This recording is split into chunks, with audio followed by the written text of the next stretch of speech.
kikombe cha umoja. Our unity cup, we use it to pour libations and to raise our unity up. Let each one teach one about the symbols of Kwanzaa. Let each one reach one, get the word, pass it on.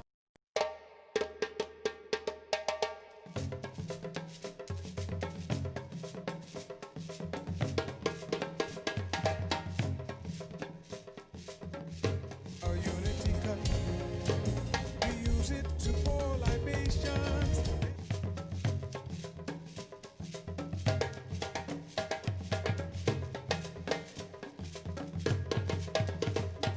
Hi, Mom.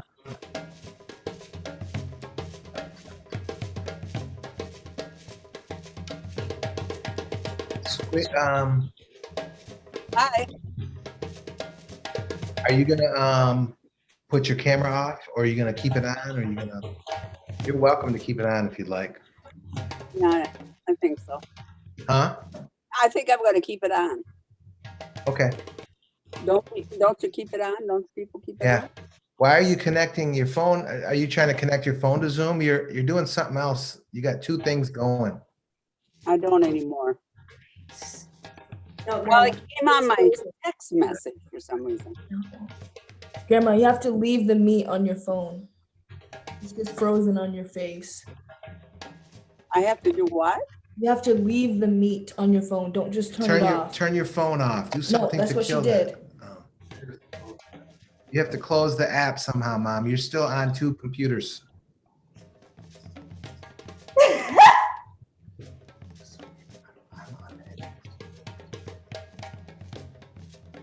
I don't know how. I am now on it.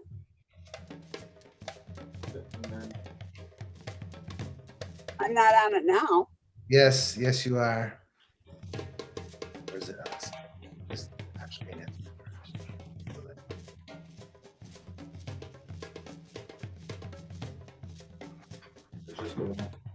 yeah, you're good. Oh.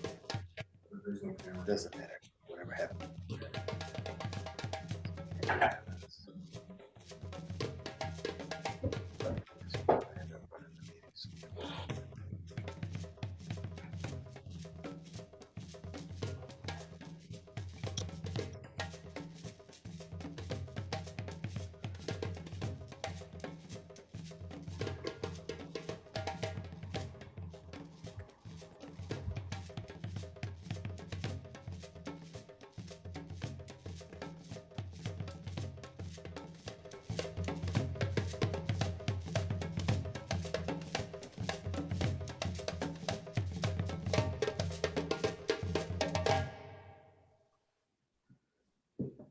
American Express is proud to back 100 Black women entrepreneurs as part of their 100 for 100 program, like Reese Scott, who founded a boxing community for women. Boxing helps women and girls to build their confidence. Or Taylor Long, who founded a clothing brand for all. Everyone should have access to the same style of clothing, no matter their size. 100 grants, 100 days of education and resources, 100% backing of American Express business. Tap the banner now to meet the 100 entrepreneurs. This is pop music, mixed by one DJ and one can of truly hard seltzer.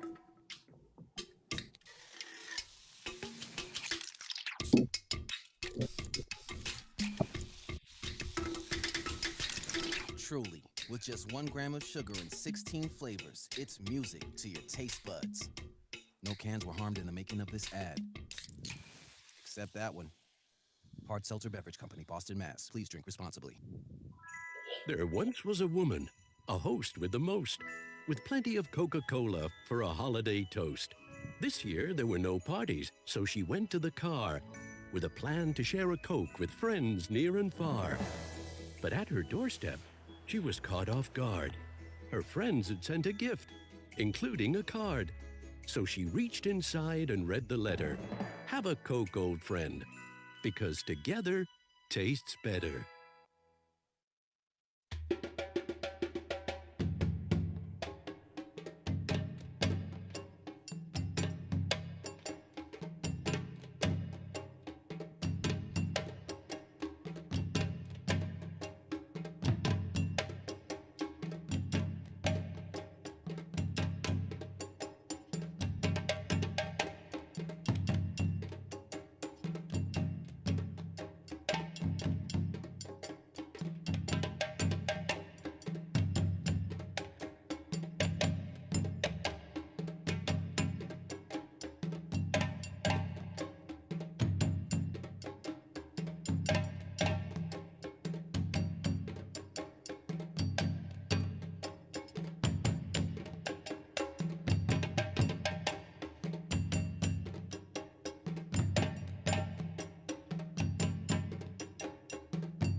The Black community has shaped the American character and experience. Now Black history has a new place in downtown Grand Rapids. Visit the Grand Rapids African American Museum and Archives on Monroe Center, 1 block southeast of Rosa Parks Circle.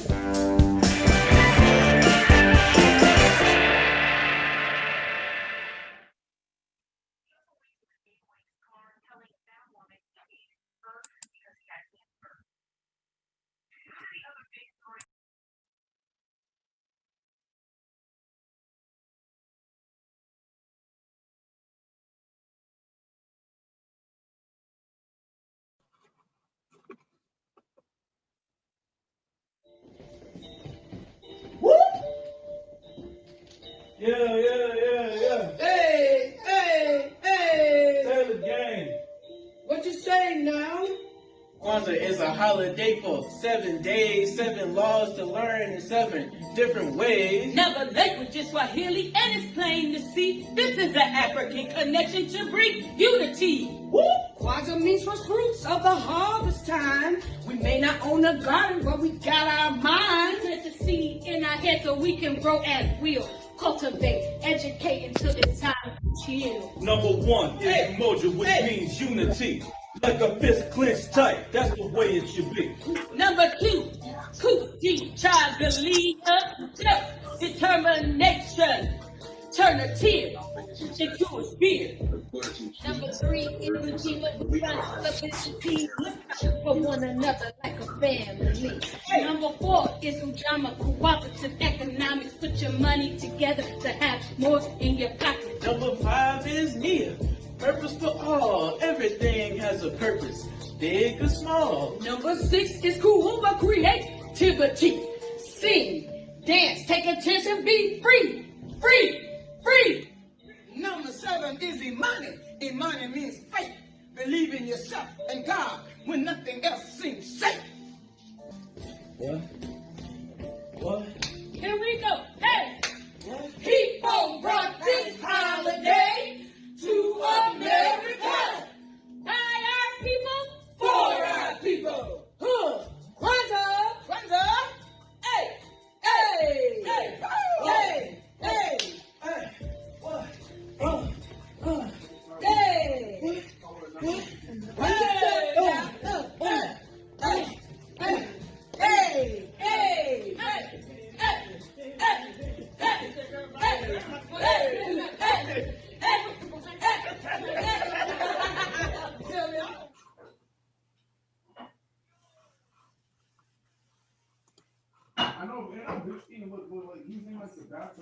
I'm going to share the grandma video one more time. I understand that there might have been some challenges with viewing it. So give me 1 second to pull that back up, please. Thank you.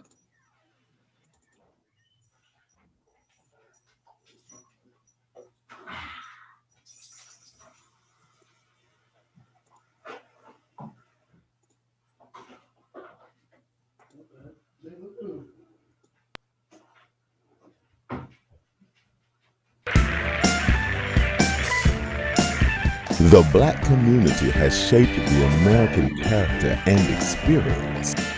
Now Black history has a new place in downtown Grand Rapids. Visit the Grand Rapids African American Museum and Archives on Monroe Center, 1 block southeast of Rosa Parks Circle.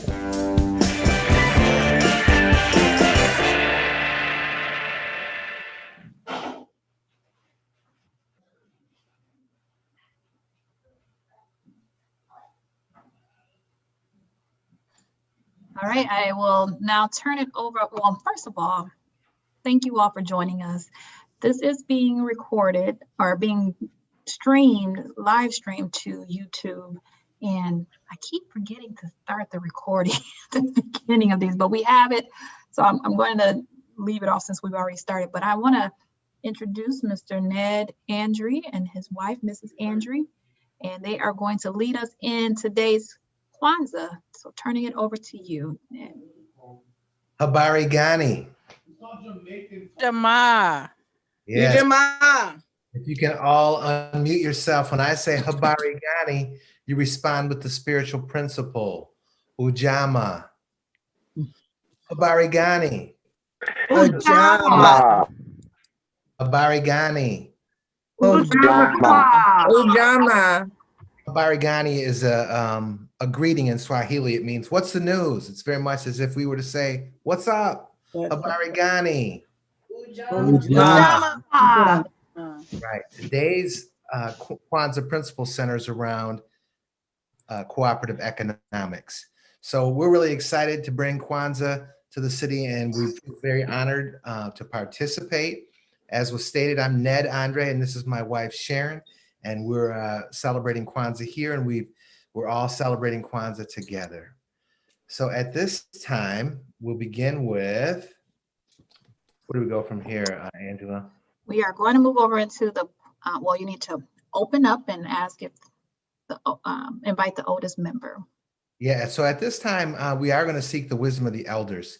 If we can ask if there's anyone that's 80 years old and listening to the sound of my voice, if you could unmute and tell us who you are, and we're going to ask permission from our elder to start our ceremony this evening. Is there anyone 80 years old or older?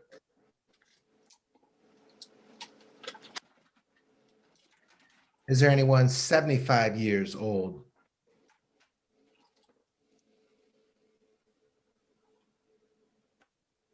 Anyone 70 years old or older?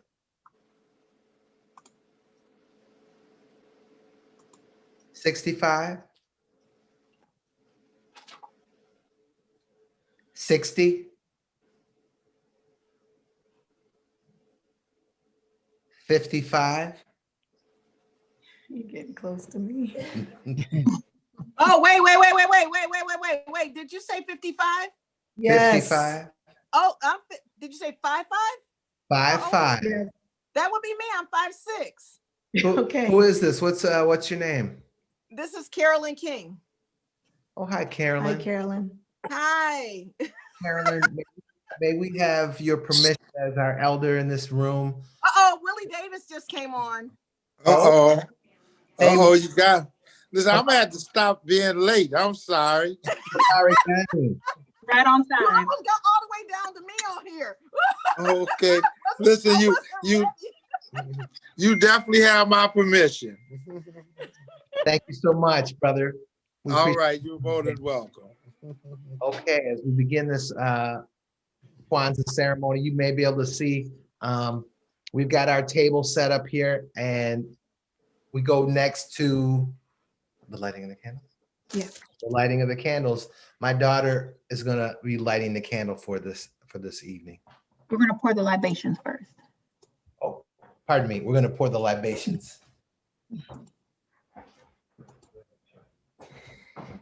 Okay, this is the time where I'm going to be reading the names of our ancestors, our dearly departed. So if you'd like to type those names into the chat, I will read them. And as I say the names, we will say Ashe.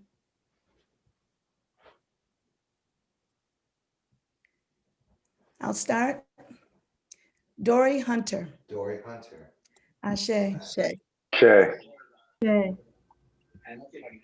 Ashe. Lisa Price. Ashe. Ashe. Grace Price. William Pryor. Ashe. Kanara Price. Ashe. Ronald Williams. Ashe. Joan Fuller. Ashe. June Smith. Ashe. Rose Cook. Ashe. Al Curtis. Ashe. Eloise Davis. Ashe. Harold Cook. Ashe. Ricey Elam. Ashe. Ashe. Al Curtis Oliver. Ashe. Ashe. Mamie Braden, Ashe. Ashe. Christine Wimbush, Ashe. Ashe. Paige Stokes, Ashe. Ashe. Julia Ford, Ashe. Margaret, Ashe. Ashe. Barbara Foreman, Ashe. Wendy Forrest, Ashe. Eddie Lampton Jr., Ashe. Margaret Moore, Ashe. Rose Daniels, Ashe. Pam Chapman, Ashe. Betty Hodges, Ashe. Emma Alexander, Ashe. Sula Bond, Ashe. Griffin Nelson, Ashe. Maurice Calloway, Thank you. Ashe. Labertha T. Ashe. Ashe. Will be Margaret Hinton. Ashe.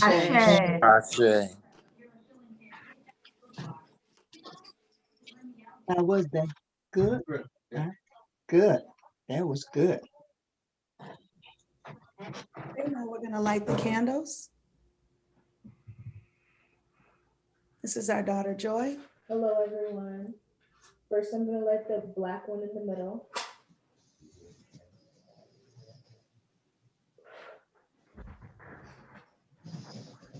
Then the outermost red candle. The outermost green candle. And the second shortest red.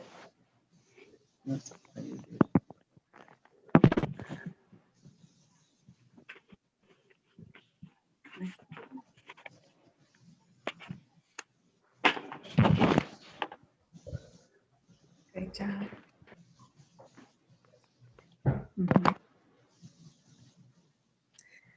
Okay, we have some words to share with you. Ujamma, meaning cooperative economics, is to build and maintain our own stores, shops, and other businesses, and to profit from them together. The symbol here, the two interlocking half circles, is the Nisbidi symbol of togetherness and family. Shared work and wealth. The fourth principle is Ujamma, cooperative economics, and is essentially a commitment to the practice of shared wealth and the work necessary to achieve it. Ujamma literally means familyhood. Economic self-reliance. Ujamma also stresses self-reliance in the building, strengthening, and controlling of the economics of our own community. The assumption here is that we must seize and maintain the initiative in all that is ours. Last, obligation of generosity. Thank you. Also inherent in Ujamma is the stress and obligation of generosity, especially to the poor and vulnerable. In the book of Ani, we are taught that generosity is to its own reciprocal reward. Thank you. We are going to move into the children's story read by Dr. Carolyn King. Dr. King, do you have a moment to introduce your book? Absolutely. Can you hear me? Yes. Okay. I don't know if you can see me as well. Okay, so this is actually a book that is owned by Janelle Sankofa. And this book is from about 100 years ago. And it's called Diddle and Tots. And it's also called Plantation Child Life. So the book is written in a vernacular that you would hear in very, very southern parts of the United States. These southern parts where slavery and the exploitation of African Americans occurred, developed a language called a pidgin language, which is sort of a combination of a lot of different dialects. And, you know, a lot of the people who taught the slaves were not necessarily speaking the Queen's English. And so the English that developed was, some people call it a broken English, but it is actually a Southern dialect that is more of a pidgin language than a broken language. So when you see an excerpt of some of the book's words, that's how I pronounce them. I did not ad-lib the pronunciation of a book written a different way. I pronounce the words the way that they are written. And so I did my best to give homage to the ancestors. And we have an audience of diversity sitting there, as you can see in the picture. And so I think that's all. Thank you very much, Janelle, for allowing me to handle your book, and I will return it to you tomorrow.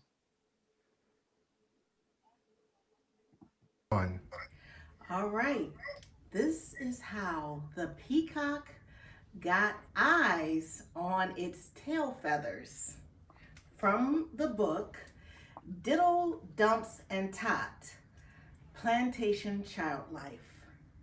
All right, little missies, replied Daddy, and sitting up on the bed, he lifted Tot beside him, while and Dilcy and Chris and Rhea and Polly You can't just sit and just sat flat on the ground. Where you see the owl, began Daddy Jake. He used to for the see in the daytime, just the same as he do now in the night. And one time, he was in his kitchen a-cooking us dinner when here come the peafowl strutting by. Well, in them days, the peafowl, he never had none of them eyes on his tail, what it got now. His tail was clear blue. Did you see him, Daddy? Interrupted Dumps. No, honey, I ain't seen him when he was that way. That was for my time. But then I knows his for the truth, cause his tail was clear blue. Didn't have no eyes on it. And he was a powerful, proud bud.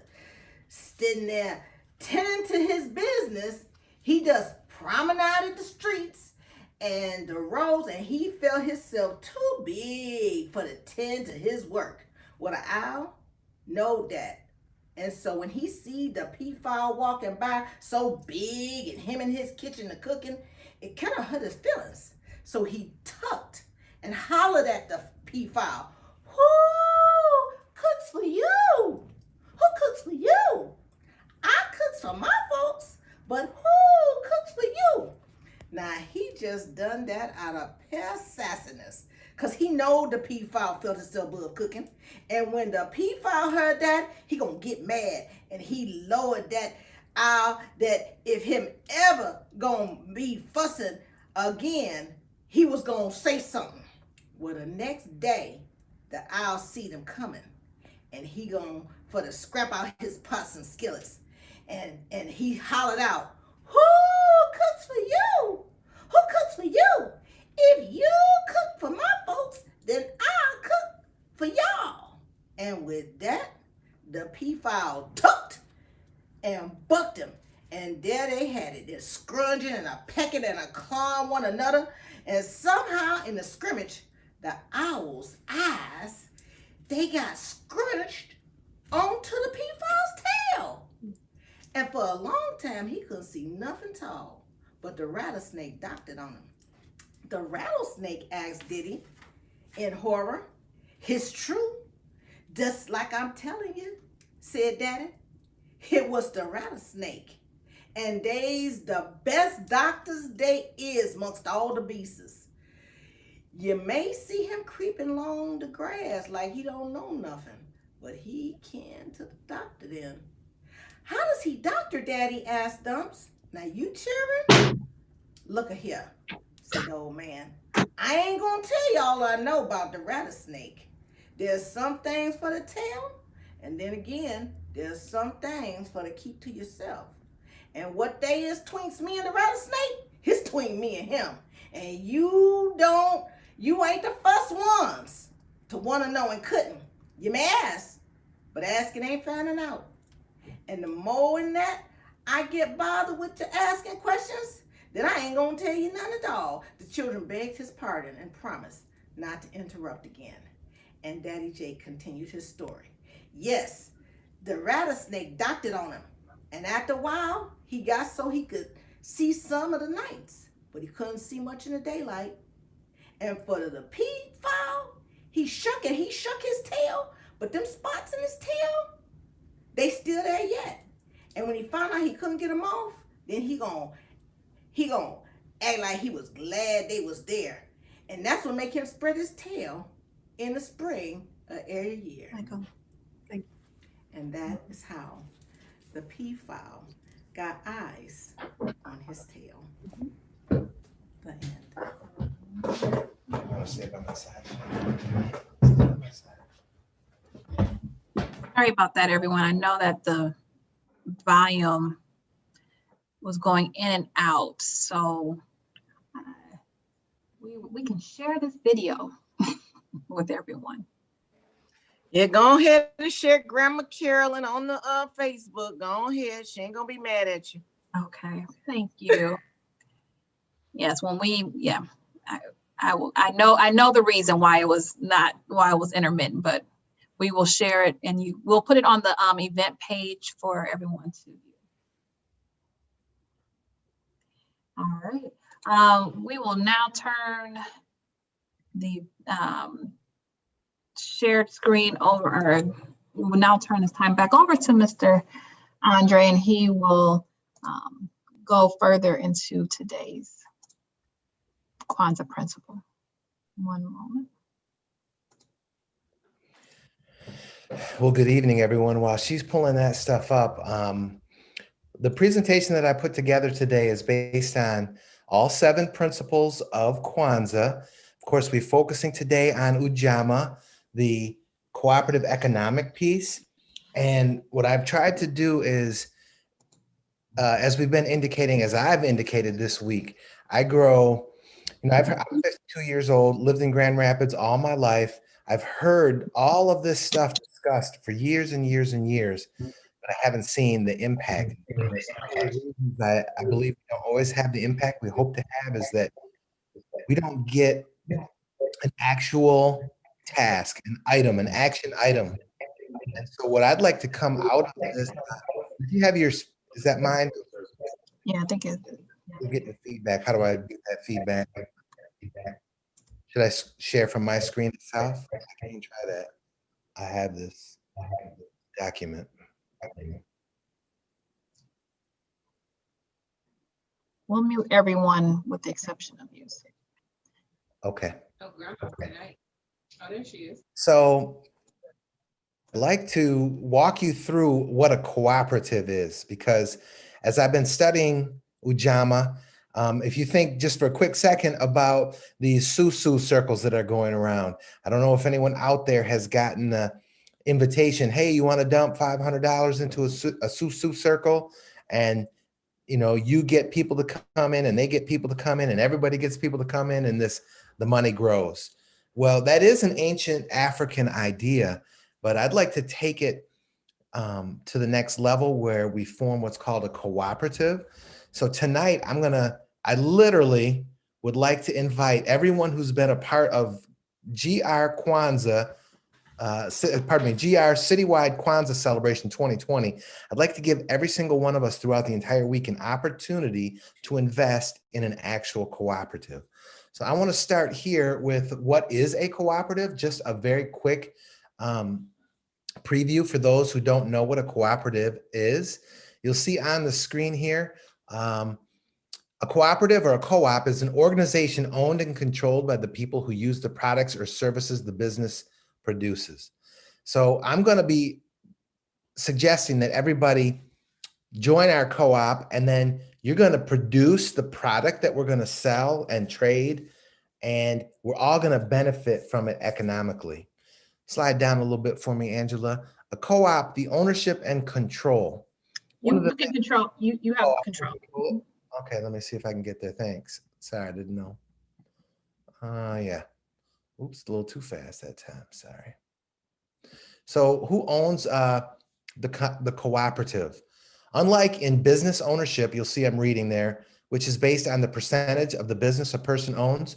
Ownership in a cooperative is based on equity contribution, or how much of the product or services the member purchased. So I'll be asking everybody to throw $50 into the pot and throw photographs, and all this will become clear, but photographs into the pot. And if the cooperative makes money, we all make money collectively, not as an individual. There are some advantages and there are some disadvantages of the cooperative business model. Some of the advantages are we'll all gain equal status. There'll be nobody greater than anyone else. We'll all be what's called a member. There's a lower debt risk. This is a very, very simple cooperative I'm going to propose tonight. So there'll be really no debt, just the $50 that you'd be asked to contribute if you want to join. The economic benefit of a co-op is that generally each type of cooperative comes with its own set of advantages. Members are entitled to receive patronage dividends, which are determined by the amount the member spends on the products and some other various things that will be spelled out in a contract. You would be entering into a contract for this Kwanzaa cooperative. There's more control for the individual members. There are some, number 5, there are some tax advantages and state assistance that we could avail ourselves of. But number 6 is the heart of what I'm looking for. Kwanzaa there's a social benefit. The basic philosophy of a cooperative is mutual help. Basically, cooperatives help instill moral values among members for a better living.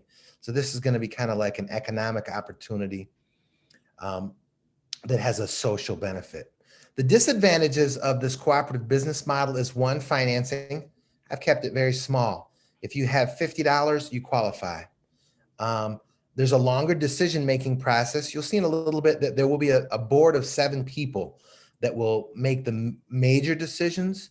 Members, of course, also have voting rights, and there are times when the board would be bringing issues to the members for a vote, and each member gets 1 vote. Number 3, and a disadvantage could be a lack of business acumen. Well, what we'll do for our cooperative is we're going to hire a couple of specialists that can, or bring in actually, ask them to participate in the cooperative. They buy in, so they're members just like everyone else. And then the lack of interest for, if people want to join, they can join. If they don't want to join, they don't have to. It's totally voluntary. Oops, I'm on the scroll there. So the last piece of this is these items. Let me get back down a moment. How do you start a cooperative? Well, we literally are going to launch it tonight in theory. Now, of course, there'll be some actions that will have to take place after all of this goes on. But number 1, you establish a steering committee. In some ways, that's what this is. We're going to use the 7 principles of Kwanzaa to steer the committee and to steer the entire project. We're going to trust these as spiritual principles that will guide us. Number 2, the feasibility study, I'm not so interested. We're going to give it a shot. If there's a possibility you could lose your $50 if you decide to join, you could break even on your $50, or you could gain income. And we'll find out. Any kind of business opportunity, there is always a risk and a reward. There's always a liability. So the liability here is just for the $50. Number 3, we've got an attorney here in town who's Kwanzaa friendly and would be drafting articles of incorporation. We're going to keep them very, very simple, and we're going to put it all in writing. There'll be complete and total transparency. And just a minute, let me regain my thought. There'll be complete and total transparency. Number 4, a business plan would be created, and then the recruiting of others. What's beautiful about the way I've organized this cooperative is we're all getting in on the ground floor. And so you come in at a $50 buy-in. There's going to be a second phase where now that the committee's formed and everything's set, there'll be a second buy-in where you, the member, will be able to sell this cooperative to other Kwanzaa-friendly folks. And that's how we secure more financing. Our own financing is the $50. And then if you bring somebody in, they're paying in at $100 rate. The real secret to our financing will be numbers. We need 50 people to make this work.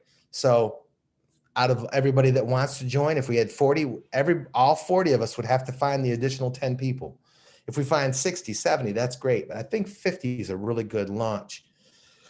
And number 6, when are we going to launch? I'm hoping to launch it tonight. In theory, what we'll set is a calendar, and the calendar will lay out the cooperative was launched tonight.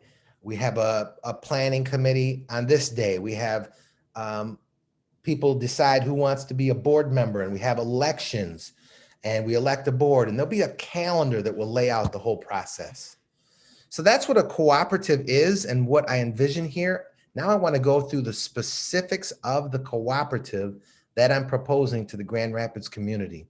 So if we can pull up that next slide where we get into the proposal that I'm making.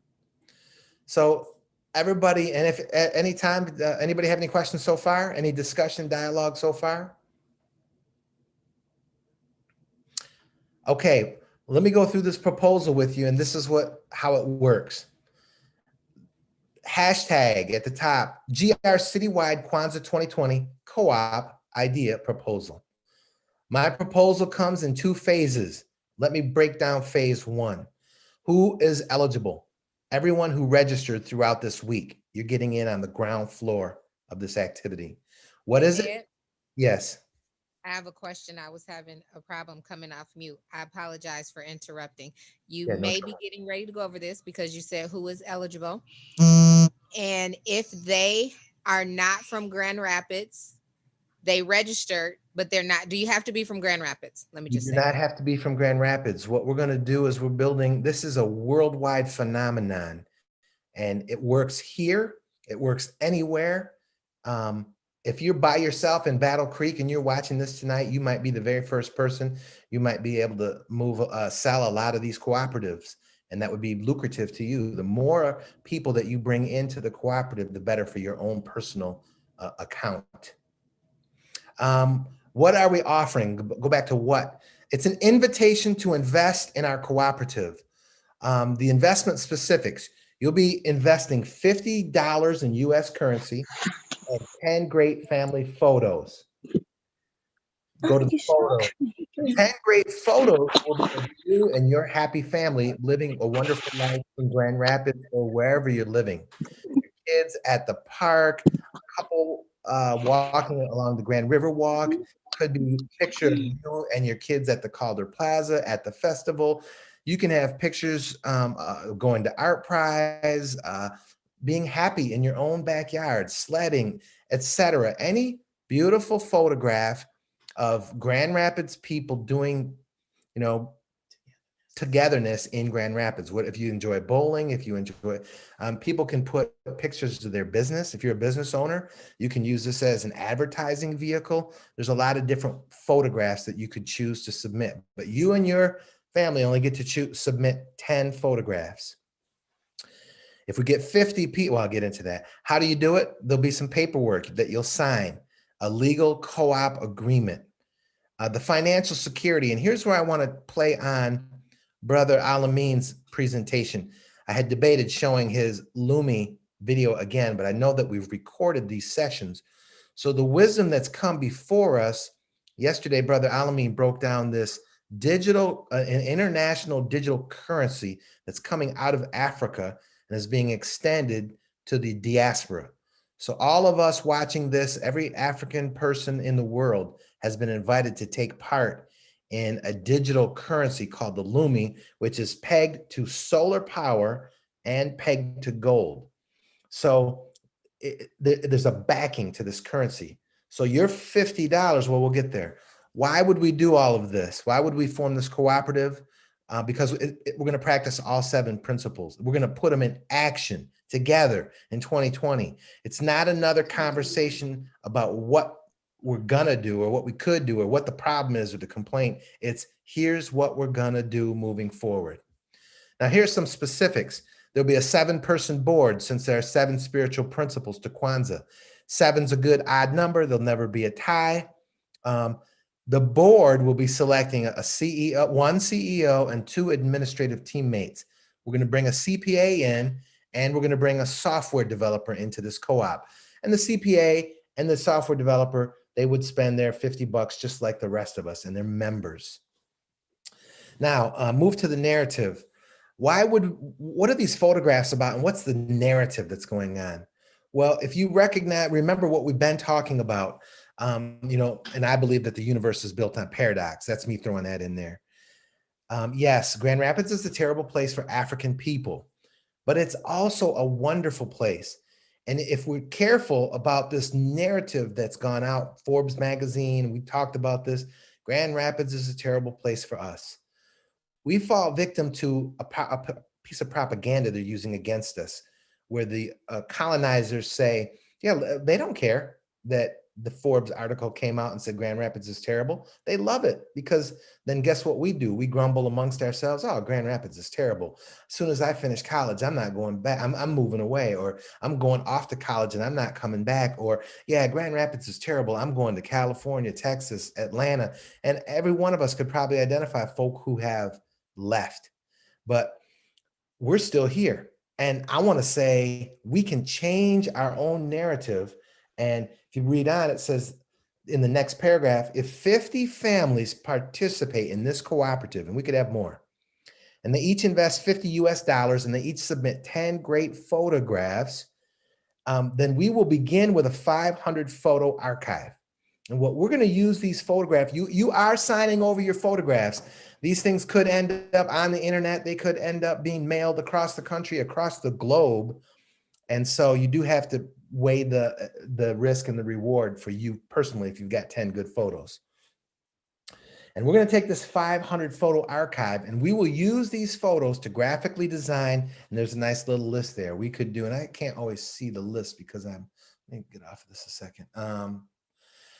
Postcards, e-cards, calendars, posters, t-shirts, mugs, virtual backdrops, any photo you submit, a graphic artist would, be putting in the Calder Plaza. They'd be saying, this is the Riverwalk. They'd be saying Grand Rapids, Woodland Mall, or wherever you were, Grand Rapids, Cindy's Chicken Coop, or whatever business you were trying to advertise. And then on the backside, it could be that postcard. It could be an e-card. We can print t-shirts. We can do anything with these photographs and sell them. Advertisement, or pardon me, sales apparatus. Where do we sell these postcards? Well, we can have old school physical media racks, like a little postcard rack, a magazine rack. And I've been going up and down the Kwanzaa Soul Stroll. I've been going all up and down Eastern Avenue. Every business on Eastern Avenue could become a member of the co-op for $50. They could invest in the rack that we would sell them, or they could provide. They would put our postcards up. They'd have a little sign that said, hit this QR reader, and the QR reader would take you to the virtual side of our cooperative, where you get into the e-cards or ordering posters of this, that, and the other. So there'll be an e-commerce piece that will be packaged into this. How do we advertise this co-op? Well, the postcards will have the content. Every piece of merchandise or postcard or e-card would have our contact information for the cooperative. Who's the sales force? How do you sell this thing? Every member who buys in, you're also a salesperson. And one, you should buy your own product. So, hey, this is a great, I'm going to invite my family and friends to King Park. Hey, look, somebody supplied a great picture of King Park.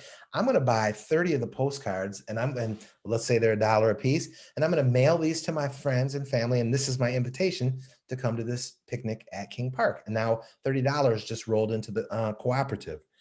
Of course, it's your money, but guess what? You have, in the accounting process, you get some credits for having purchased your product. So every member who buys in is also on the sales force. And then somebody who's a go-getter and sells hundreds of memberships to the cooperative, they can do quite well for themselves. Now we move to the second buy-in. So after everybody here says, yes, I'm going to buy in, or no, I'm not, we all pay the money, it goes into the fund, and then we close the first buy-in.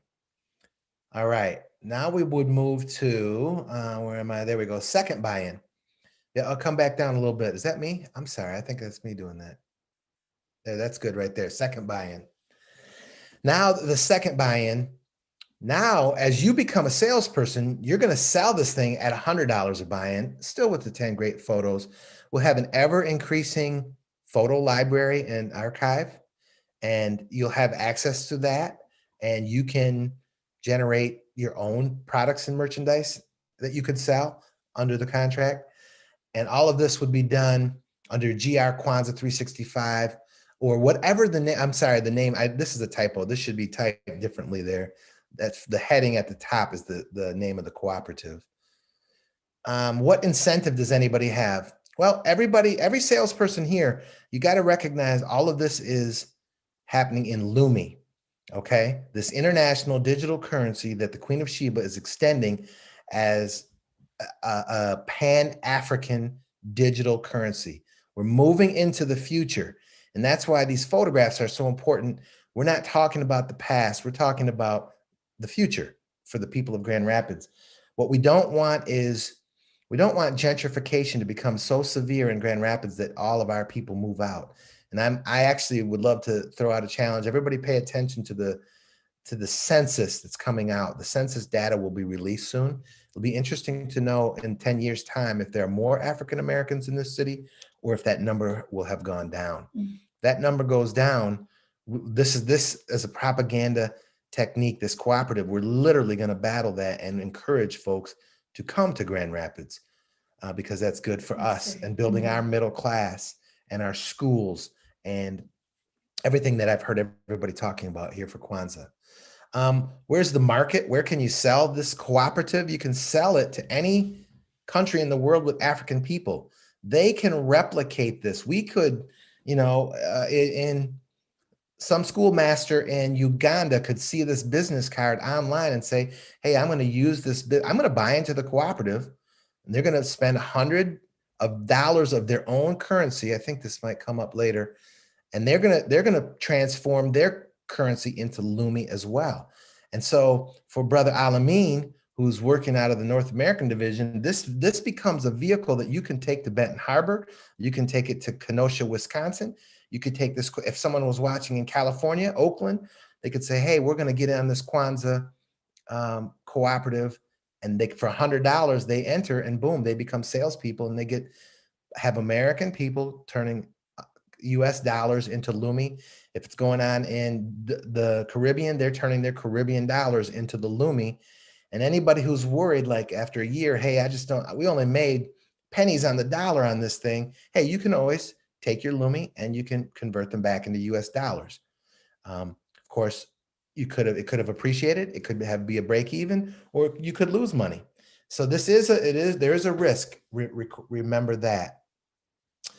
And then finally, I think the marketing, anyone joining the co-op becomes an investor and they're a salesperson, and you market this thing as you see fit. So that, oops, do I have anything else down below there? Is there anything more down below, Angela? I think that's the end. I think that's no, phase 2, pardon me. Here's the phase 2 piece. Now, so we've got this cooperative up and running, and everyone's paid $50 and everyone's put in 10 photographs. And then when the details are right and everyone's signed the agreement, boom, we enter the second buy-in where people start selling this cooperative to people who are now paying $100 to get in and 10 pictures. But phase 2 goes like this.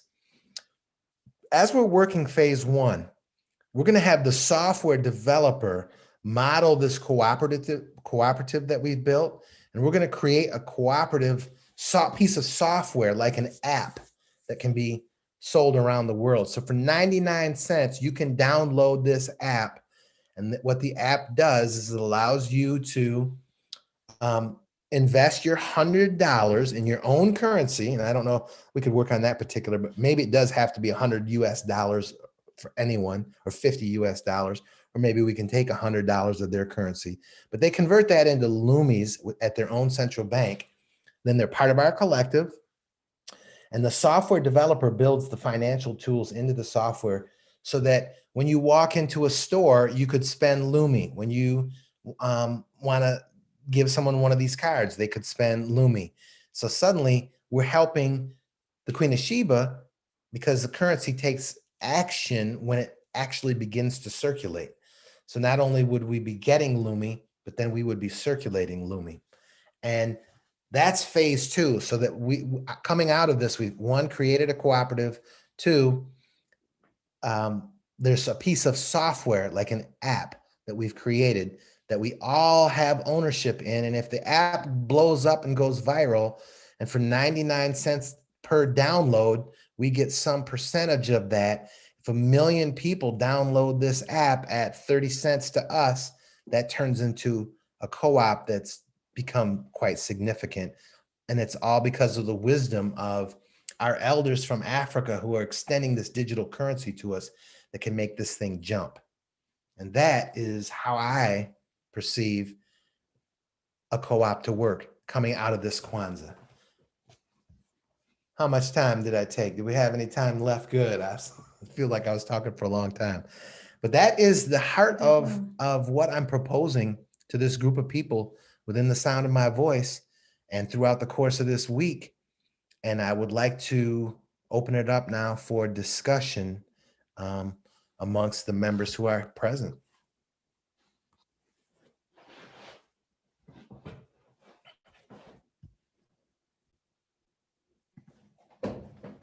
You all do have the ability to unmute yourselves if you have a question that you'd like to ask out loud, or if you would like to put it into the chat. I can questions for Ned, but this is a time to, this is an open dialogue.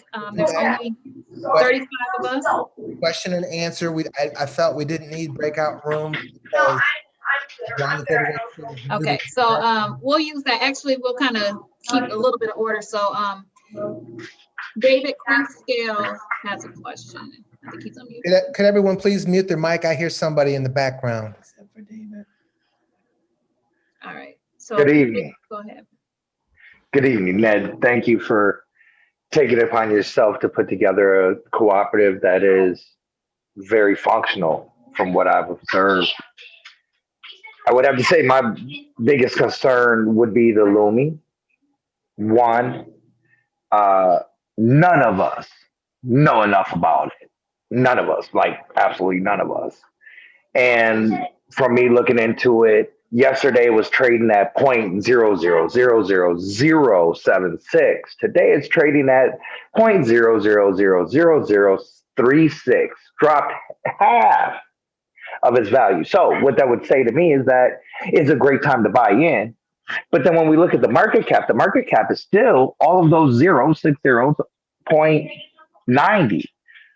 It has no value, no US currency value. It's virtually impossible for it to add to $1 for its market cap. That's something that we would have to look at if we say that is our financial stability of sorts. I believe that you have a great idea in generating the capital, which would in essence be our financial stability, would be that capital that's generated through the products that are being created. As far as the licensing and persons being able to take the pictures and thus utilize them, even as you said, for their own benefit outside of the cooperative, I think is begging for issues, because why would I cut in the co-op? You know, I mean, you got to be, you know, walking on water with this, you know, it's kind of hard for people to really, one, it's hard enough for most persons to separate their personal finances from their entrepreneurial finances. So then to ask for them to separate the co-op finances and their personal finances when they're using the same product is a hard thing to really manage. I would suggest that those products be used for the co-op and not in a personal manner, unless it's not generating finances, right? It could be something that's charitable of sort. Yeah, if I could answer that. So if you were in the co-op and you supplied 10 photos, and then you were doing your daily business, and all of a sudden you said, oh man, I need a great sunset at Lake Michigan. you go to our archive. Oh, look, this family supplied a photo that they're giving to the archive. I'm going to buy it for 99 cents. And you're going to buy that product. And then let's say you printed 30 of them and you use those postcards as invites to your family because you're doing a thing at Lake Michigan. You get credit for the 30 that you bought, and then your family gets this thing in the mail, and it's like, oh, look at this beautiful postcard that I got from David. And on the bottom of that, it has a little QR reader that says you're free to join our co-op. Here's how it works. There'd be online documents that would say, you know, if you want to pay $100 and supply us with 10 photographs, and everything would be explained to them, then now you're advertising. A business owner, one of their photographs could be them standing out in front of their business, and they might want to now generate from the co-op 100 of those things. They got to pay for those 100 photographs. This is going to be an advertisement that I'm going to e-blast all across Grand Rapids. Boom. We just provided them with that product. You know what I'm saying? They have like an emergency. But to that point, you just said that they would still be able to utilize those pictures for their own benefit. Well, outside of purchasing, right? You come back and purchase a second end user license for that personal use is what you're saying then, correct? Exactly. You give up the right to that. Those 10 pictures belong to the collective. You've given up the rights. Certainly. You want to send out 100 e-blasts, you got to buy 100, you know, those particular products. Thank you. This is Angela, and I thought I saw someone else's hand raised, but I believe she lowered it. Imani. So before I go, Imani, do you still have a question? Okay. No, I think he answered it. Thank you. You're welcome. So I'm trying to understand the usage of the photo. So is this likened to like a Shutterfly? Like we're creating a bank of photos that someone is buying the license to use digitally? Yep, I would say that's true. Okay. All right. And I know the details of this. I don't know if you're really trying to sort out all the details, or you really are just trying to give this some type of credible framework so that the community can buy into it, and then later details are flushed out. But it would appear to me that once you buy the license to an image once, I mean, you have access to it, and how many times you use it is kind of yeah. You can't really, you know, if I pay $199 for the rights to a photo on Shutterstock or a stock photo, I can use it as many times at that point. So, you know, I don't want to get into the details on the technological or the algorithm and the buying structure, but yeah, this is a very broad, idealistic. I don't have every single detail worked out, but what I do have is if we all decided to put the $50 in today, and not today, but in the very near future, boom, a board would be elected. So now you've got 7 people who are gonna, and we would try to find a board that had, you know, a CPA, a graphic designer, people that could invest their talent. Most cooperatives have a structure built in for what's called barter. So if you put in, let's say like what you're doing here, Angela, if you, let's say for this thing, you put in 5 hours every day for the 6 or 7 days, and you came to 30 hours that you put in, you can get a credit with the co-op for that time. So most co-ops have those kind of functions as well, but you nailed it when you said, I don't have every detail worked out. So if you're going to ask me about the very most minute piece of information, it would really be the 7 board members and the CEO and their administrative team that would flesh a lot of those details out, the contract and all those kind of things. So I'd like to stick to the broad idea of what we're trying to do. Could we in Grand Rapids trust each other enough to put $50 in a pot and say, and 10 of our own personal photographs, and say, I trust this group of people enough that if this thing does nothing and I lose all $50, we took a shot, we tried. If the thing breaks even, we took a shot. If it produces a tiny stream of income for the cooperative, and we all bought in early, and 5 years from now, the Lumi does what digital currencies can do, goes up in value substantially, then all of our investment has gone up substantially.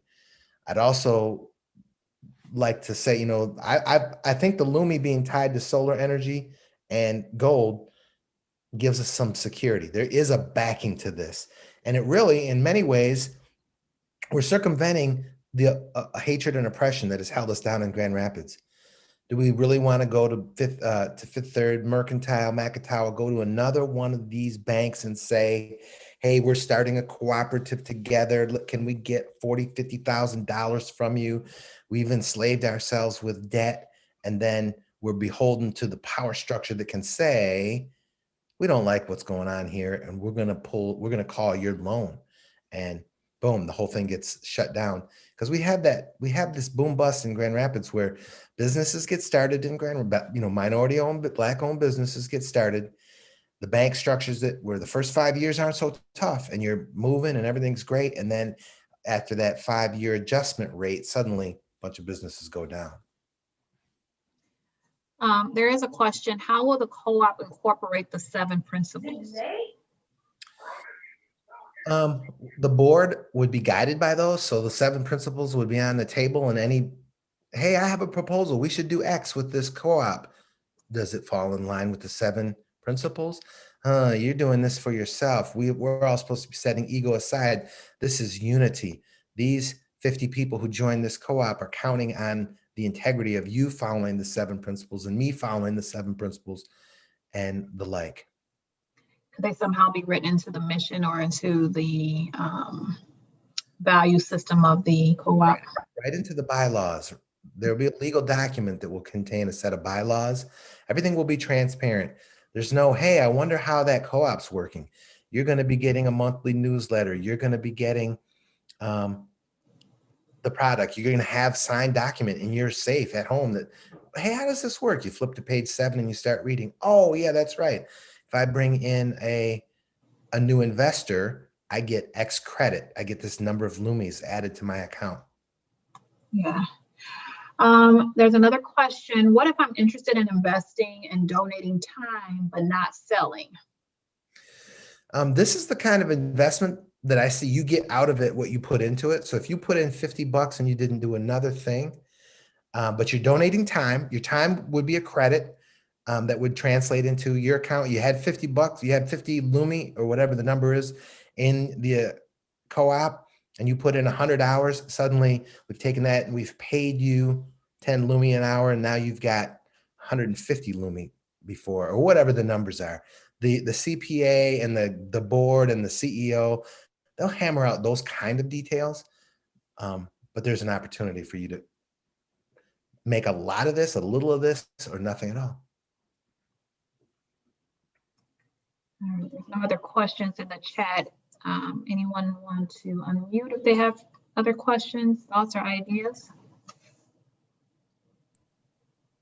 I like the idea of the co-op. I'm not clear on, and as you said, we're still kind of working out the details. I like that there's an opportunity for us to invest in ourselves. I like the opportunity of words to action. I would love in 2021 to look back and say, a year ago, we talked about this, and now look at where we are. And so I'm excited about that. I think for me, I don't understand it enough. It's not a full enough picture, but which is understandable because, it's still in form or formation. But I like the fact that we would invest in ourselves, and we could look back and say, a year ago we were here, and now look at, how we've grown, or what we have produced, or you know, whether it's pictures, whether it's, you know, whatever it is that we all decide. But there is something tangible that comes from, and we've been talking about this for the last, you know, 4 days, something tangible that comes out of, for a solid week, we met every night and we had conversation, and look at where we are, December 26, 2021. So that's my 2 cents. I didn't see who you were. Who was that speaking? Deborah, George's wife. Okay, thank you, Deborah. We have a question that, well, it's a comment.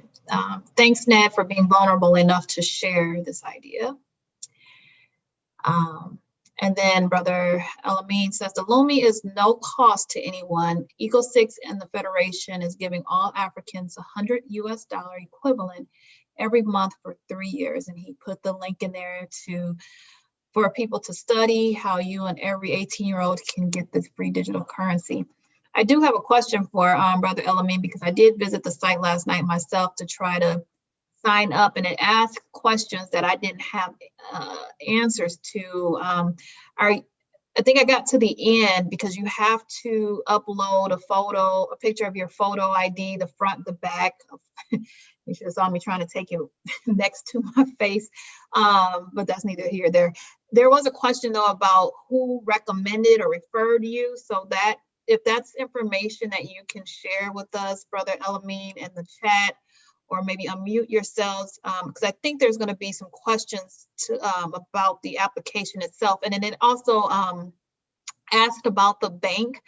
And I selected the Central Bank, I think it was. I wasn't really sure, so there was some uncertainty there. I just want to make sure that, you know, as brothers and sisters move to the site, that we all understand how to complete this application so that we don't have any errors come, you know, when whoever's processing the application, there's nothing holding up us on the other end. So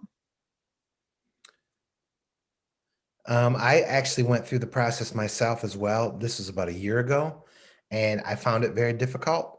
But once I did it and I sent it away, and I didn't hear anything for quite some time, and I thought nothing happened. And then I think they were moving on their own time, and all of a sudden I started getting these emails like 3 months later, you know. So I wouldn't say that it's not a big corporate American company that gets your email and has responded to it, you know, within the next business day or something like that. There's a little bit of a delay. yeah, that's not, I think more my question or comment, or just is making sure that for the drop down, when it asks what institution, is there something that we should default to? And then at the end, it asks about a referral, which province or which group or username. Is there something that Brother Elamine can give us that we can use to fill in those fields? I don't know if he's able to come off. Yeah, Brother Elamine, can you come off mute and address that issue? He may have stepped away. Yes, there is a definite trust factor, but I believe that can be Their used mouth is to full. refer. Okay. I was multitasking, eating. Oh, look, I wish I could. I'm not an expert. I did register, went through the process. I found it cumbersome.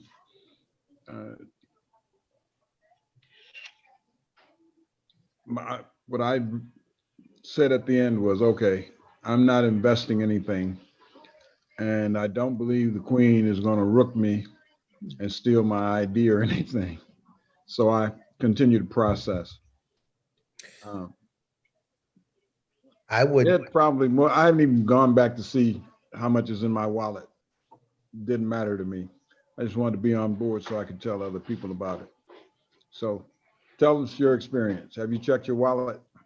And that field, I haven't checked my wallet. I'm not sure if I'm in on the Lumi. I'm just receiving the newsletter about the ARC, the federation.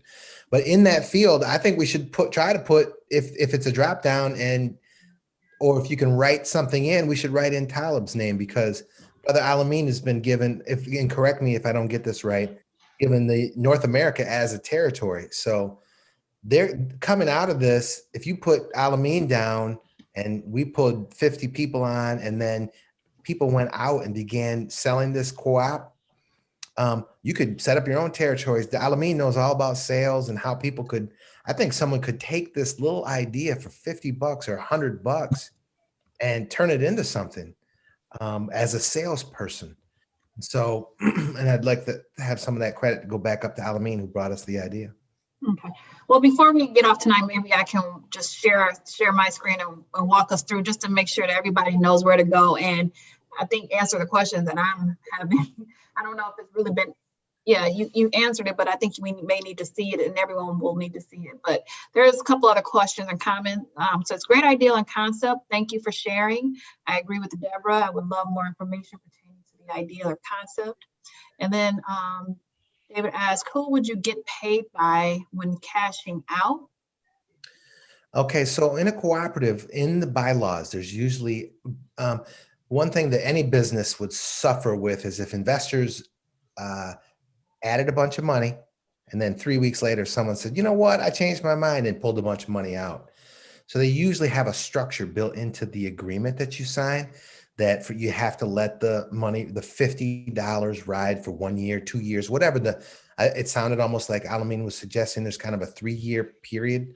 There's, whenever you get something going, like let's say priming a pump, you oftentimes have to get a bucket of water and pour water into this pump that you're pumping the handle and nothing's happening, but you're pouring water into this thing. Why are we spending this money? Why are we pouring this water into this currency when suddenly the guy pumping says, hey, there's some back pressure here, and then boom, water begins to gush out of the spout.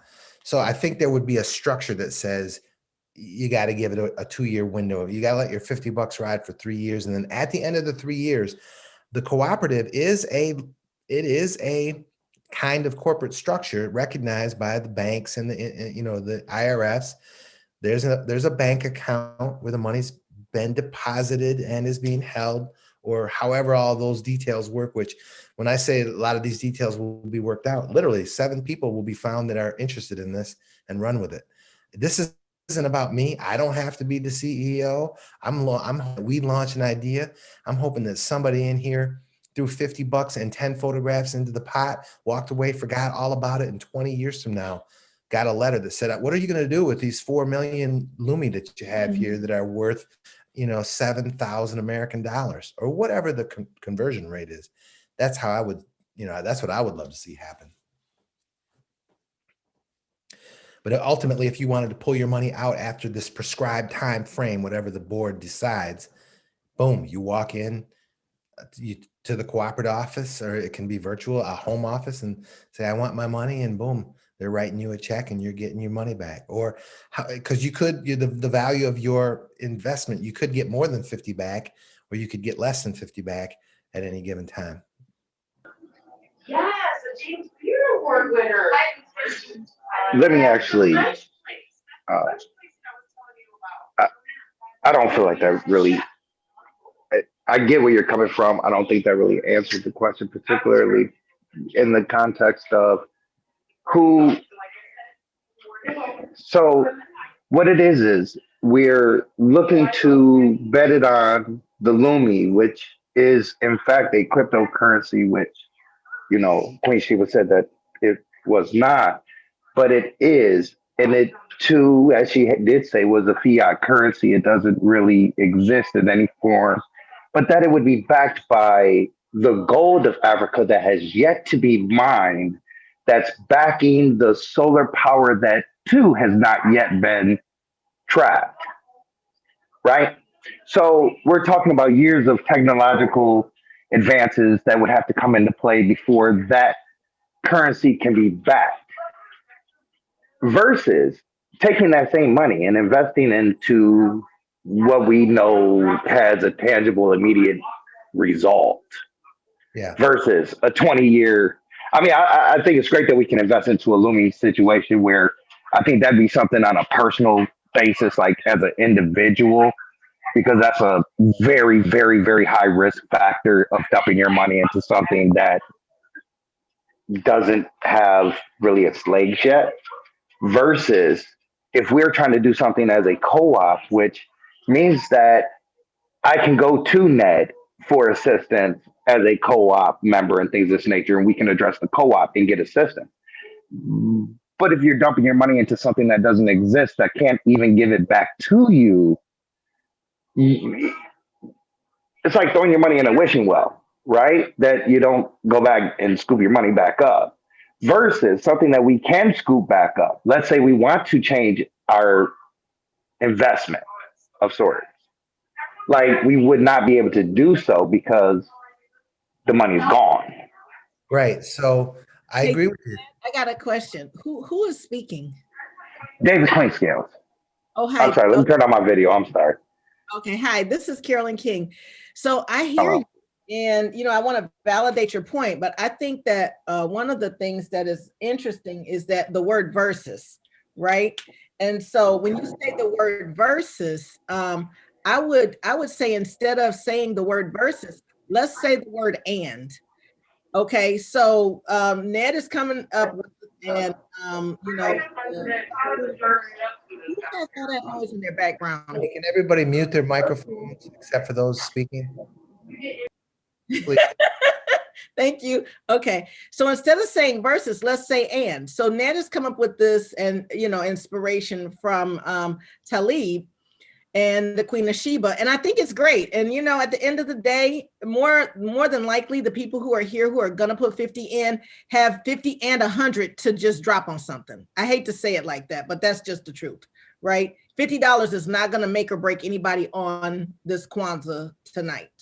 Okay, and if it is, you know what? There's a place that they can come and get $50 from one of us. Okay.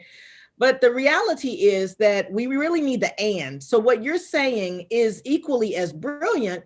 And I would encourage you to move forward with that idea of having that kind of a cooperative, so that there's this cooperative, which is Lumi, which is more of a 30-year investment. That's not a 3 to 5 year. You're not going to see your money in this generation. Okay, that's $50 you put in there for future generations.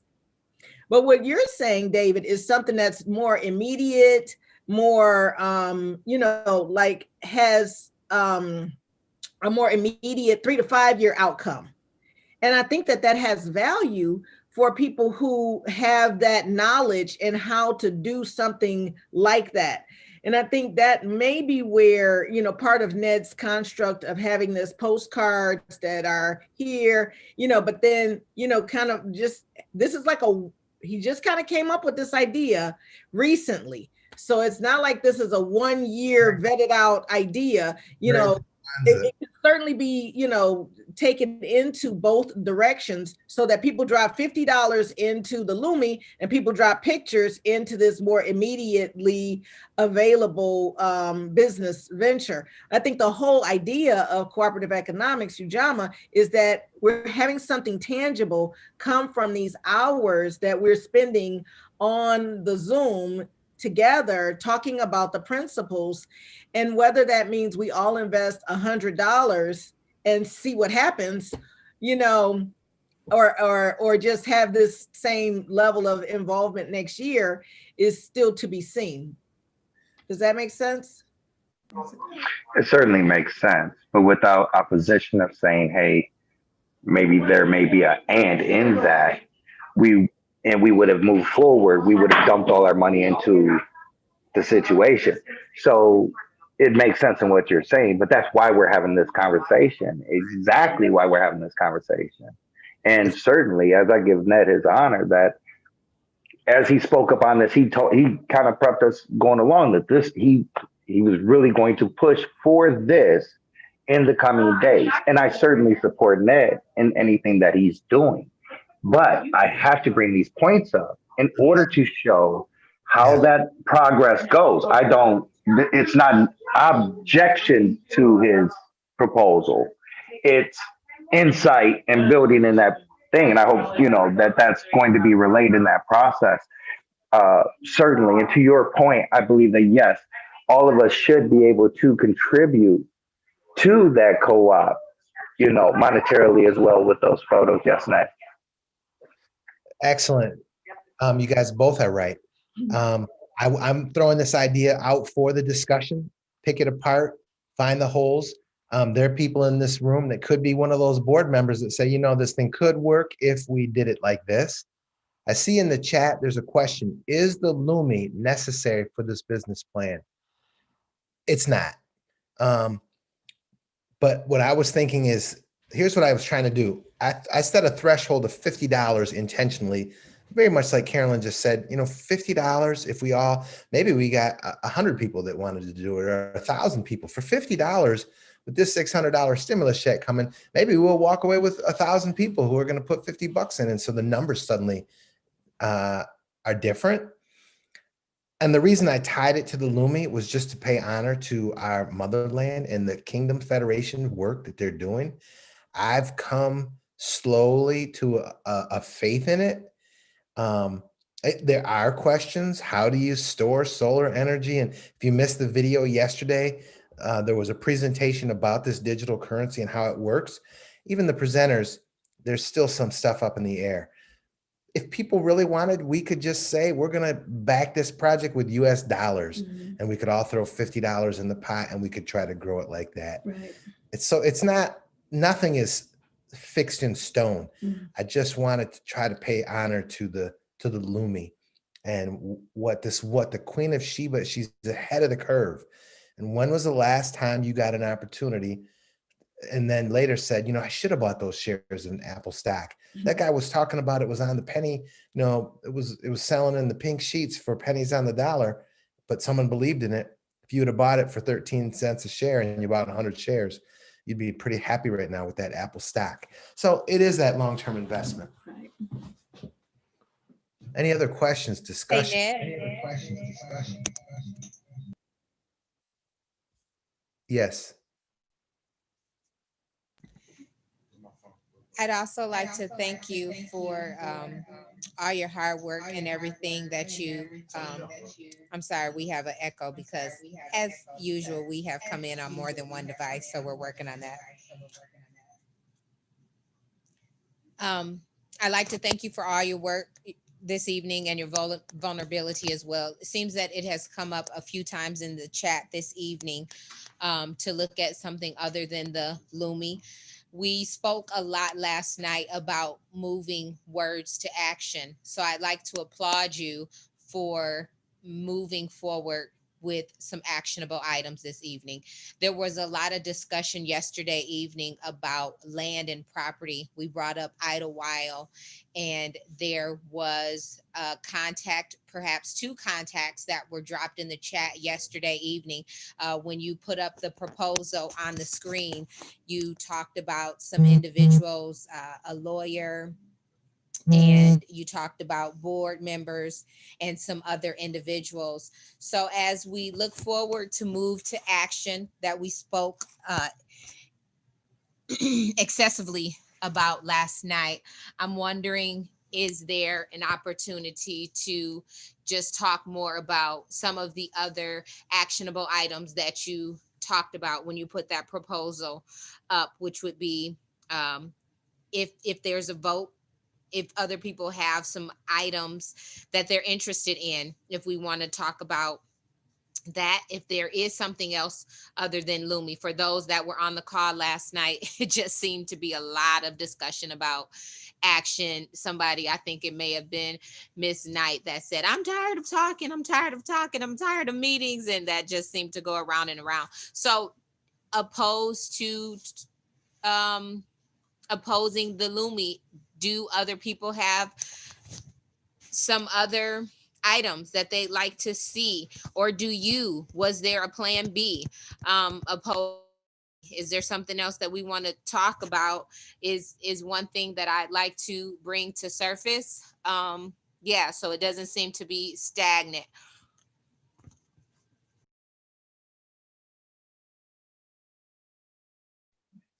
Hi, this is Imania. Can't hear you. I don't know if it's my audio or if you were on mute. Were you saying something? I did, sorry. Yeah, Okay. One of the things that I tried to do with this proposal tonight was keep it very, very small, $50. What if we all tried a cooperative for 50 bucks and 10 photos, and then it became a template? Because I didn't want to come. There was a part of me that was like, I come in tonight with a cooperative about buying land in Idlewild, and all we need is 50 people on this call to each donate $5,000, and then we'll buy a chunk of land in Idlewild, and we'll do this, that, and the other. Well, suddenly we just X'd out a bunch of people that have never been in a cooperative, and all of a sudden they don't have that kind of money. So what I wanted was an entry-level cooperative that gives everybody an opportunity. Hey, is this what a cooperative is? Is this how this business structure works? Yeah, I put 50 bucks in, and I don't care if it wins, loses, or draws. 50 bucks is no skin off my back, but what it did do was build a community. We began to work at something together. Hey, Ned and others, is there another cooperative we could start? We sure could. Let's buy a piece of property on Eastern Avenue between Franklin and Wealthy, and let's start a Kwanzaa center. Let's buy a piece of land out in the countryside, and let's start a farm. Let's do a cooperative that, hey, we got a lot of we have a lot of Black history downtown Grand Rapids. What if we all went in and we bought a rickshaw together, and we hired 7 kids who each day a kid drives a rickshaw around downtown Grand Rapids and collects a fare from people who want to ride over to the 10 really big have you been outside the Lyman Park statue? Did you know that Grand Rapids had a Black mayor? Let me tell you about why the statue was erected here and that. And okay, folks, now and that little business that kid runs could be part of a cooperative. So we can't do it all tonight in 7 days. So I said, let me give them an example of something really small. We all throw 50 bucks at it and just see what happens. And it doesn't have to be tied to the Lumi. Maybe I was getting ahead of myself with all that. But $50, we could make it work. And so that's what I would say to that. There are other opportunities and possibilities for different collectives and cooperatives. Sure.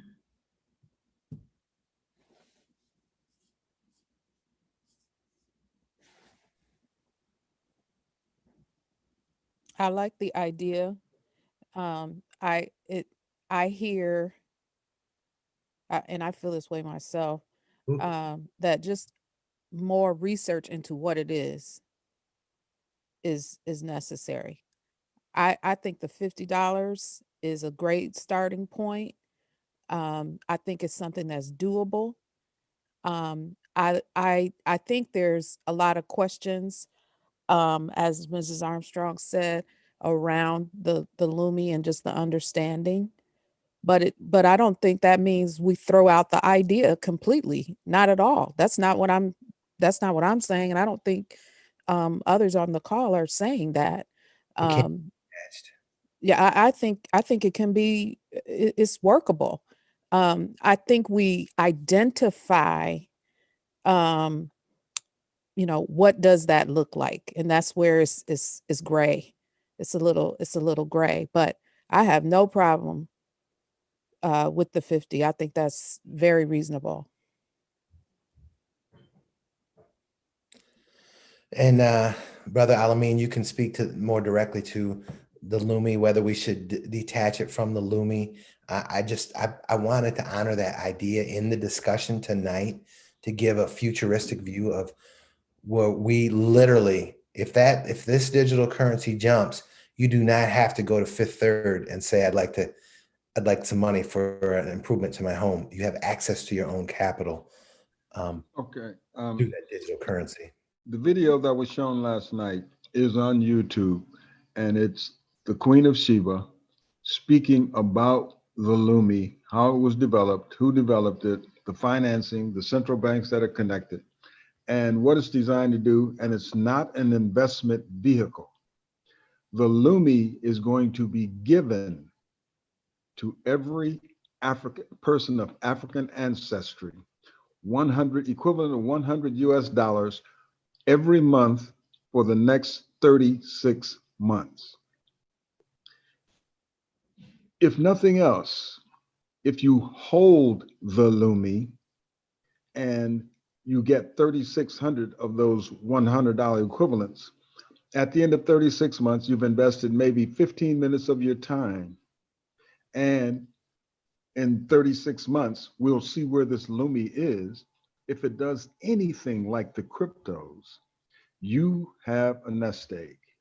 You can invest that, you can cash it in, you can do whatever and finance whatever you want. You can finance the properties in Idlewild. You can finance whatever, but it's not something that you buy. It's given to you because you're of African descent.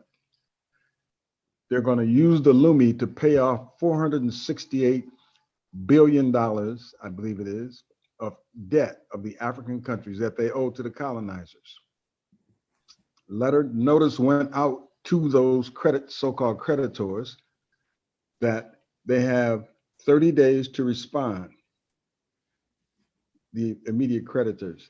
The Lumi is going to be used to pay off the debt, to make Africa debt free. So now the resources of the continent are not in the politicians' hands. They're in the hands of the kings and queens, and that money, the resources can be used to finance development of schools, farms, agriculture, housing, businesses, job training, all over the continent, all 55 countries. That is the gift of the Lumi to them. The Lumi is also being offered for free to Africans in the diaspora. It can be utilized. They're setting up the network of vendors. If you know anything about crypto, there were not vendors accepting crypto when it first came out. Eventually, Bitcoin and them convinced vendors to accept the Bitcoin for payment for goods, products, and services. That is precisely what's going on with the Lumi, setting up vendor networks to receive this as payment for goods, products, and services. So when you tied the vision of the co-op with the Lumi, I thought, I think it's going to be difficult for people to grasp, and then they're going to wonder, what's it going to cost me? $50. The $50 is to join the cooperative, which can do some wondrous things, and it can do all kinds of things. I was a member of the Easttown Co-op for 25 years, and we shopped and bought things collectively at discount. It could morph into land. It can morph into anything as a co-op. $50 is not a lot of money. Keep it separate, and your Lumi, just if you think that it's worth anything, you and any 18-year-old sign up and let them put some money in your digital wallet. See what happens. The other piece of the puzzle that I'd like everyone to consider is gentrification driving our people from the city. The brain drain, college kids going off and not coming back, people who obtain a degree at the bachelor, master's, doctorate level, and then says, I'm a doctor of such and such. I can't do anything in this town and I'm leaving. I want the propaganda element, I think, of having that, starting a database, which will grow, of wonderful photographs of beautiful Black people, of kids raking leaves and throwing the leaves up in the air and doing a flip into a pile of leaves. If you catch that just right, boom, you're selling that to the co-op. I don't know what you're doing with your photos right now, but I believe you're just giving them away to a colonizer. Mm-hmm. Hey, I've got thousands of photos right now on Facebook that I give away for free, and I support this guy's platform because everyone loves to come and see my photos or my Instagram or my Twitter. Well, this database of photographs, we control it. And when we counter the narrative, and the only photograph you see of the Blue Bridge is a white couple getting married on the Blue Bridge. Well, guess what? We got a couple who got married and took a shot on the Blue Bridge too. And we're sending that out as an invitation. A little girl 5 years from now buys it and says, hey, I want to use this as the invitation to my wedding because I can't find a Hallmark card or this card or that card, that there's nothing on the market for me. But so this thing, to me, it primarily transforms, if it grows, into what do you call it? Where you're influencing folks. It's not an advertising company, but it's more of some advertising can come out of it. People could contract with you to advertise, but what do you call it? Where they're trying to fix your reputation. They're trying to, oh, it's on the tip of my tongue. PR. PR. A PR firm. This little thing says there's some wonderful Black people in Grand Rapids who love their kids, who swim in the water, who fish on the lakes, who golf on the golf courses, and it's unlimited to what we can do to change the psyche of people. A kid that says, I want to sell these postcards door to door. They want to get involved. They scratch up $50 cutting grass, and then they join the cooperative. And then they have this an e-catalog, and they go door to door and say, hey, I'd love to sell you a greeting card. Hey, they sat down at their computer with their own Microsoft publisher, and they took one of the photographs and they did a wonderful piece of art. And they blew it up to a 36 by 40, and they sold it in a gallery and said, and then that money, it goes back to the cooperative. They get their part because they brought that money in. That kind of thinking is what I'm trying to counter the narrative. This isn't the worst place. There are a lot of wonderful people, and there's a lot of love, and there's a lot of good things happening. And if we let them drive every Black person out of Grand Rapids, then they will gentrify the entire city. We'll lose it all. We've got to counter the narrative.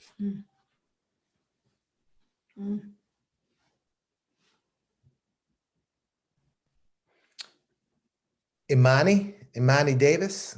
Yes. Hi, how are you? Doing well, Imani. Good. This has been a great discussion. I was thinking about our children and this time when everyone is creating new businesses, especially the youth, and coming up with different ideas and different products, and a way to get our Black youth and their products and out to us. So it doesn't seem like there's a way or a collection or a site that kind of collects or gives a place for our children to promote these ideas and these creative skills that they have, whether it's writing books, whether it's making products, whether it's doing something creatively with music. And so I think the postcard idea is great, but I was thinking about expanding it into something that will give a marketplace for, or a place for all of that for our kids to kind of give off to. So I definitely am thinking of ideas. This is a great discussion, and I hope that that's something we could think about intertwining into as well. See, Imani, if I'm saying that properly, you just hit the nail on the head. A kid, would have to have some parameters in the guidelines, maybe 16-year-old, but a 16-year-old kid says to his buddy, he's got an iPhone in his hand, and it says to his buddy, get a picture of me dunking this ball. And he goes up, and just as bam, his buddy caught the shot of a lifetime. Mm-hmm. He says, I'm going to sell this photograph to the Kwanzaa cooperative.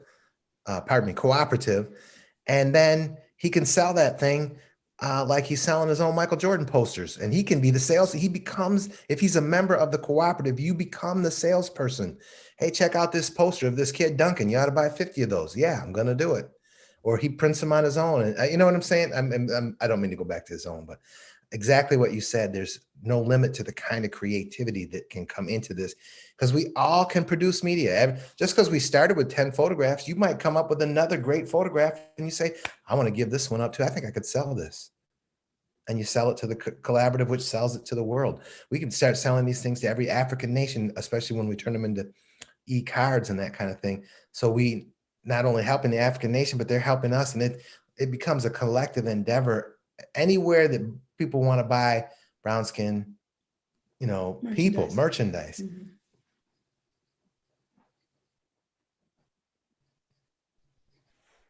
Any other questions? I dropped a couple of things in the chat about Buy the Block, which is crowdfunding. And I was thinking in terms of investing. There's an article about it, and we actually had one of the people who created it, but there are different by the blocks all over the country, Miami, Houston. And I wondered what a by the block Grand Rapids would look like. It's just, like I said, I put the article in there. And I believe there's an app to it as well. But how does that, or is that something that we can look to? And as far as us talking about our goals, investing in the community, buying the block, property, land, that you don't need $5,000 to do. And what might that look like? Again, we're having a discussion. What are some other things that we can look to? Fill the folks in on buy the block just a little bit. Give it a minute, elevator pitch. Oh, and I'm not good with it, Barb. So I'm gonna ask you to chime in and help me. Can you? Hi, Barbara. Are you there? Oh, sorry, 1 second. You all calling for me? Sorry, I had to step away for a second. No. I'm calling for Barb. I'm calling for Barbara Welch. Let's table that till Barbara comes back, because I'd love to hear a little bit about that buy the block and how that works. It is certainly an alternative, but like literally was mentioned, I came up with this cooperative just in the 7 days that we've been, or 4 days that we've been practicing. Just to say, the spirit of this principle is cooperative economics. Not have to launch a $150,000 project today. I did want at the end of this week to try to launch a $50 template. I got involved in a cooperative, and you know what? I see how it works, and you know what? It's a business model that maybe we do a buy the block as a separate, plan B, and then plan C. Someone comes up with, hey, everybody on my block decided that we were going to buy two snow blowers and some shovels, and as a cooperative, and we got some neighbor kids that we hired, and they're going to do everybody's snow all winter long and get paid, because we now have a tool. This cooperative business model is different. Both ideas are great, especially the spirit of entrepreneurism.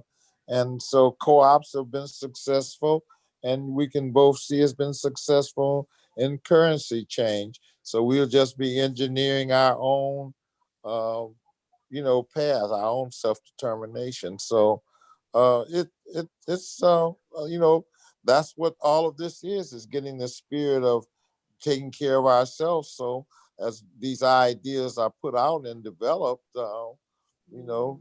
work, nothing venture, nothing gain. So, it's not very expensive to go into either. So what better choices can we get where we've got this a low amount of investment and the return can be so great? Brother Davis, I pictured, I talked a little bit about advertising.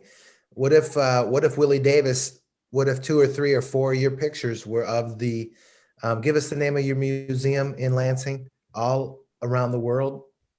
What is it? As actually the presence of people of African descent in each of the continents, except Antarctica. What's the name of the museum? All around the African World Museum and Resource Center. Let's say you sold, when you invested, you put your $50 in, and one of your pictures was the museum. And it had the museum's address and contact information and that kind of thing. A graphic designer is putting these little things together, and then everybody that's part of the co-op, you have access at any given time to this database. You've got 500 pictures, and you're flipping through this thing, and you're like, hey, we're going to Lansing next month, and we're looking for an outing for the family. You know what we should do? We ought to take the kids to the museum in Lansing, and you get the e-card. So you spend some money with the cooperative, and you send that out to your family. And then in the end, guess what? People walked in the door of a museum in Lansing. And you could take all of the museums, Grama and the African museums in Detroit, and anybody could join this collective. And so when I want to know where there are Black businesses, it does. Someone talked about a listserv. There's a bit of a function like that where you get a list, where we find out about each other. We're creating our own platform for photographs, which is essentially like a nugget of what Facebook did. Which again is a low cost investment, photographs. But, but all the ideas can be, people sit down and just work them out and see how it goes. You got to do, they got to do corporation status, a couple other things as well. But, it's both are great ideas. And with this new, I think post-COVID opportunity, I think for advancement, people don't realize that African Americans start more businesses, per capita than pretty almost anyone. But the failure rate's a little bit worse. But we are definitely an entrepreneurial spirit. But if we can figure out things where we have the capital to expand, that's a great idea of looking at things 3 to 5 years down the road rather than thinking of immediate return. So I think we're in really good shape. And both of these are I think very good projects to look at. And of course, a co-op is universally been successful. Just the work and the people that you have doing it. Yeah, so that's the idea in a nutshell. At the end of this week, probably like maybe a survey would go out that says, hey, because when you registered, we got your email. We send an email that says, hey, is there interest of 50 people that would like to start this co-op? And if 50 people said yeah, then we choose 7 board members and they get it up and running. Someone put up the definition of the block. It's a crowdfunding intermediary platform that connects real estate developers seeking to crowdfund any type of property. It's also one of the only Black-owned platforms in the country that's dedicated to making investments in real estate as a group more accessible. With the focus on the Black communities around the nation, By the Block is currently on track to raise millions of dollars. Honey, move it down a little bit. Millions of dollars in funding for development projects in communities of color. It projects that it will eventually change the face of crowdfunding real estate investing in America. I have a hard time doing it. So that's a big one there. One thing I do want to make mention of is we have gone past our time. Yeah. So I wanted to perhaps do what we've been doing, end the ceremony with our Harambes and anything else that's, announcements and various things. And then if people want to continue the discussion afterwards, like we've been doing, that's good. Does that sound all right, Angela, if we move into the Harambes? Yes. Okay, so we're on the 4th day. For those who are uninitiated, we're going to reach up to the sky as if we're drawing the sun, and then we're going to bring its power down to us as we cry out Harambe. So reach up 4 times, and everybody please unmute your mic. This is a community activity. We want to hear you, Dr. King. So unmute your microphones before you get ready. And let's reach up 4 times. Let's pull it down. Harambe. Harambe. Harambe. Harambe. All right. Thank you so much, brother and sister Andre. We appreciate the wisdom and your family's direction and hosting for tonight's principle. We had a very fruitful conversation as always. I am going to end as we have previously with a commercial from the Black Impact Collaborative, a few announcements, and then the Kwanzaa celebration for tonight will be officially over. However, we have left the room open for those who choose to stay on and just have a conversation. You can continue the discourse from tonight regarding the co-opt, or can talk about something else. We went until almost 10:30 last night. Yeah, So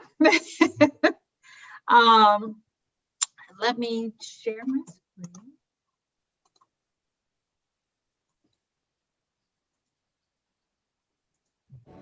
Shayla, dinner's ready. Shayla, dinner's ready, baby. Shayla.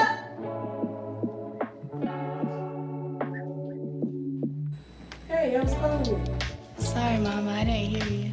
I'm surprised you didn't smell it. I cooked your favorite cobbler. Normally you smell it from down the street. No, ma'am, I didn't smell anything. You didn't smell anything? Let me ask you a question. How was lunch today? Lunch was lunch. I didn't really taste anything. By any chance, do you have a fever? Maybe a little bit. I need to get onto 411gr.com. We might need to get you tested for COVID.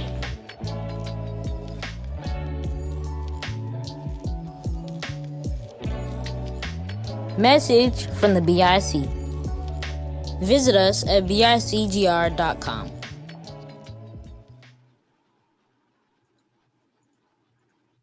All right, and our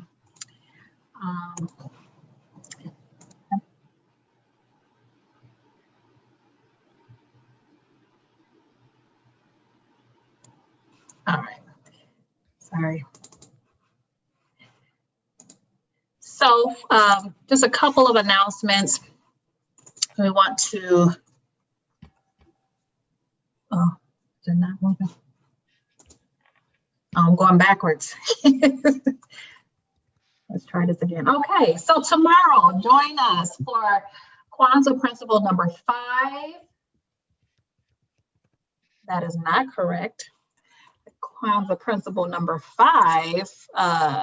Purpose? Purpose is Nia, purpose. So our sister Paula Hawkins Guy from R3 Station will be hosting tomorrow's Kwanzaa celebration, and my apologies for not getting this slide updated. But again, we want to thank our hosting partners, the Grand Rapids African American Museum and Archives, Grand Rapids Kwanzaa 365, who has been really instrumental in getting our hosts such as the Andres, Paula, Sister Julian Richardson, and Sister Sheena Brown. So they were all part of Kwanzaa 365 celebration that took place last year at the, where was it at? Life Quest Center. Life Quest, one of our community supporters. And then the Grand Rapids Alumni Chapter of Delta Sigma Theta. Also, we want to continue to thank our presenters because they're putting in a lot of work behind the scenes to bring you all this information and interaction each night. This is not easy, especially virtually, but we are persevering. Our event supporters, all of our community readers. Thank you, Dr. King, for your story this evening. We will hear from another community reader tomorrow. Our event donors, the Black Impact Collaborative, the Dutch Nigerian American Association, and Michigan Black Expo. And then again, for everyone that is registered and attended at least one Kwanzaa night, we will, until supplies last, we will review what that looks like right now. By tomorrow, we should have a good idea of how many registered and attended. We are able to sort that information out through Zoom. But we will be distributing e-gift cards to your children. So that's why we ask about the number of children in the household, those under 16. And those e-cards can be redeemed online at We Are Lit GR, one of our community supporters, or at the African American Museum during their open hours. She does have a physical bookstore in their museum now. And then on Friday, again, hopefully you're starting to think about what your meal is. We invite you to enjoy the Karamu Fest, which will follow the last Kwanzaa principle on Friday. And then continue to share and invite family and friends. We thank you. We thank all of our new attendees who joined us tonight. We appreciate you joining us, and we hope that you will continue to attend throughout the rest of the week, our remaining 3 days. I will stop sharing now. And then lastly, if you haven't, I know it's been mentioned a couple of times, Sister Richardson is doing the Kwanzaa stroll, and I believe that is primarily focused on Eastern Avenue. There's several Black-owned businesses that we encourage you to spend your dollars and cycle the Black dollars in our community. It is known that our dollars do not cycle often or frequently within our own community. I think it takes almost like a week for us to cycle our own dollars, where in other communities of color, they cycle more frequently. So let's support our own, let's put our principles to practice, and you are welcome to stay on and continue the conversation. But officially, Kwanzaa